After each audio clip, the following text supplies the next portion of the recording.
yeah, you couldn't really see the lines before, so they're not perfectly straight, but they're okay now, so it's good.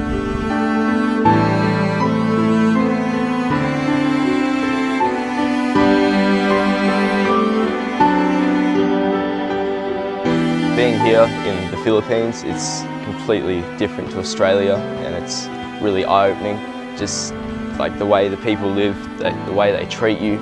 A lot of like problems that are in Australia don't exist here, such as like racism, and just to see like what the people have and how they live, it's crazy compared to what we take for granted.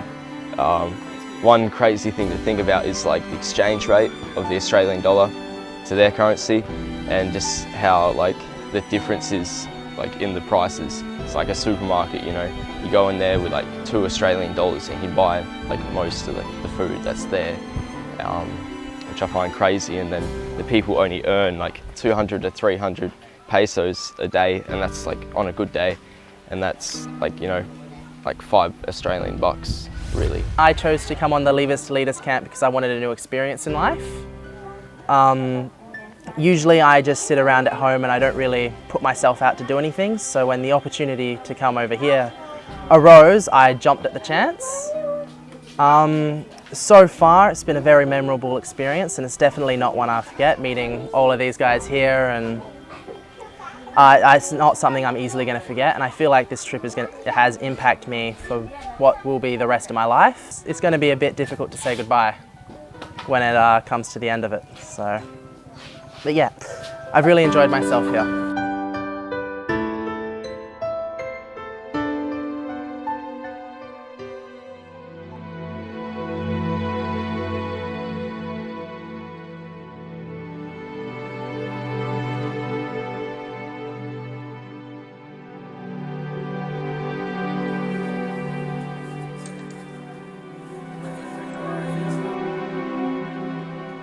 Today was our Live Like a Local day. We had 3 meals consisting of lugao, I think it's called. It's a rice sort of custard type thing. It's I found it actually quite nice, but 3 meals of it is more than what some people get around here. It's and even then we just did a full day of hard work. We walked here, we didn't bus it all the way. We were given traditional hats that didn't really fit. Like that's really small things, but it was to show, even in such small ways, just these 3 meals, no extra food, how people around here live and what sort of work they're doing all day just to survive. And like, we can go home and know we've got all these creature comforts to go home to. Tomorrow we're back to normal food, but just for a day, it's all about knowing exactly, well, not exactly, but knowing how these people live it's really eye-opening for us. For me, it was quite difficult to eat this and to see that this is what everyday Filipinos have to eat and have to go through, and how hard they work and how much energy they need, and yet they only get these small meals a day. So that was very difficult, and it was really difficult for me to even get it down. So for someone to have to eat that every day, it's very hard to think about. Today we've been hand washing clothes.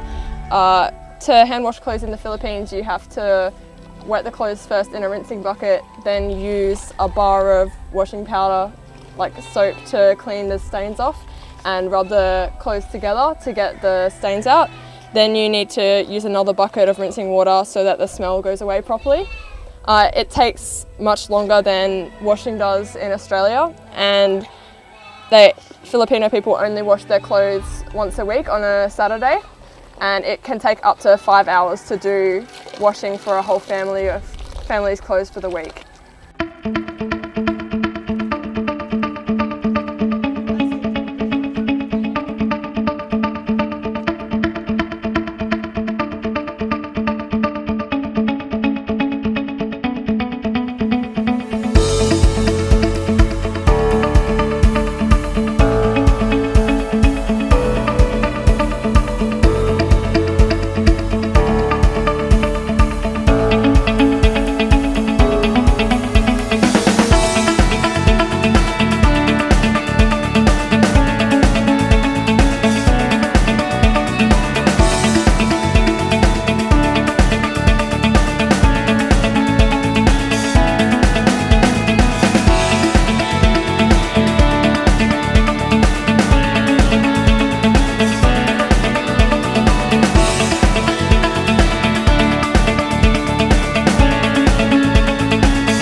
back from a bunker raid to the sandbar where we did some shelling and we caught a variety of shells in here.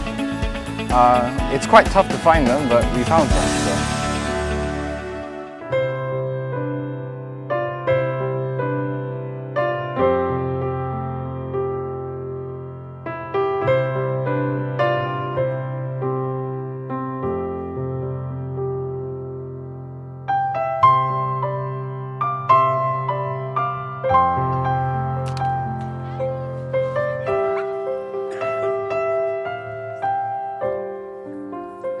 It's a great privilege for me as principal of Swan Christian College to be invited here to see the work that our students have been doing, building a road.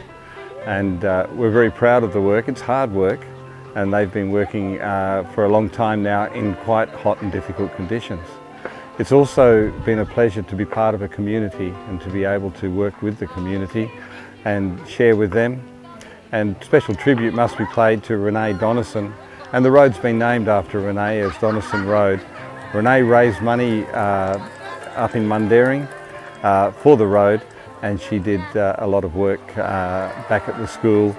She was a graduate from 2015, and we do pay tribute to Renee today. So this is a wonderful day for Swan Christian College, leavers to leaders. They're certainly leading, and they've built lots of wonderful relationships, and it's a great privilege for me to be here. Thank you.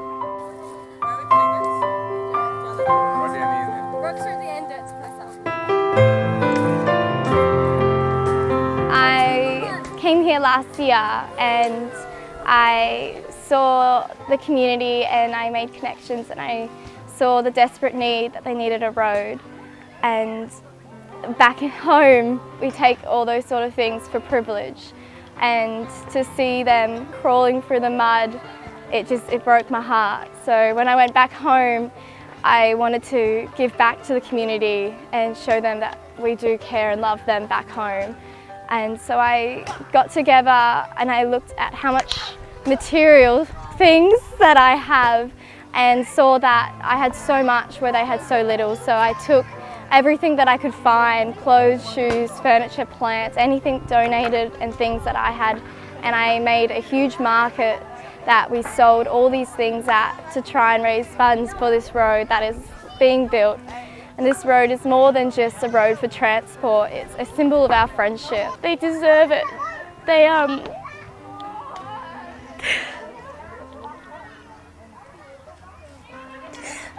deserve to have the future. They deserve to have an education. They deserve to be able to provide for their families, and this road can provide them with that opportunity and that future. And it's amazing that this can happen for them.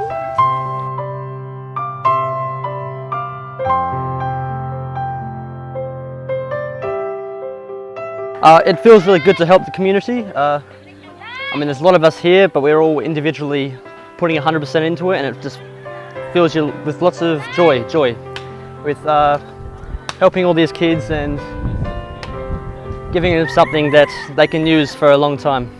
To finish the road, we needed to raise $2,000, and we were able to do that in the space of about 2 minutes.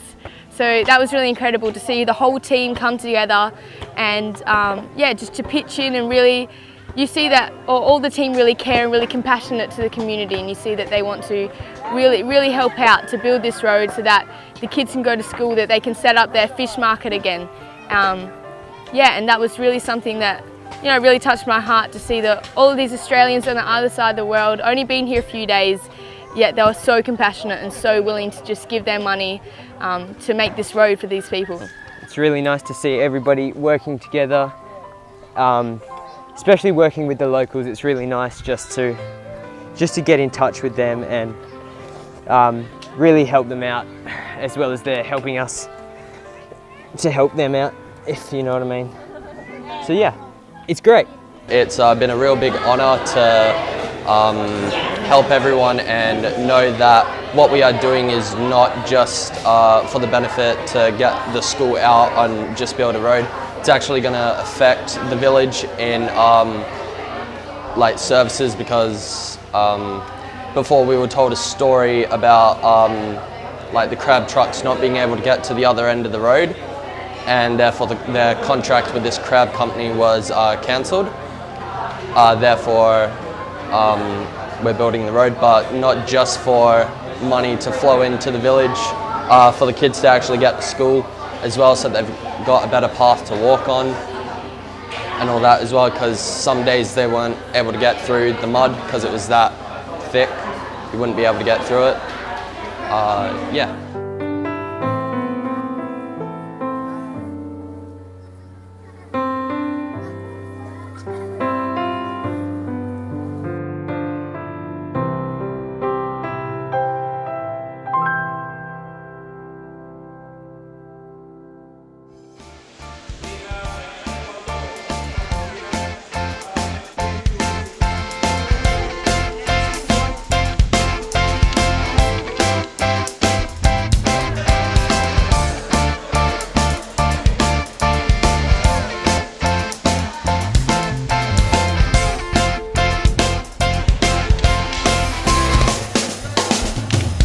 We are doing harness, and it's quite interesting and challenging for me, but I am enjoying it.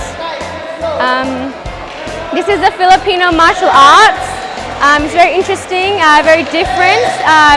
You use the sticks to defend yourself. Different techniques on how to jab and hit somebody, and then also how to defend it off. So like if somebody's coming at you, you can hit it away and then push them and then counter attack and stuff. So it's pretty fun, works up a sweat, and yeah.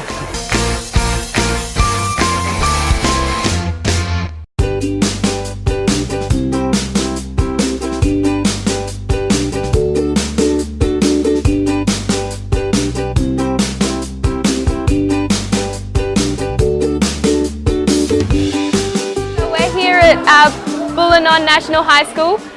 We're basically just walking around, looking at classrooms and talking to the kids about Australia and what kind of things we like doing in our spare time, and singing them songs and doing some chants and stuff with them.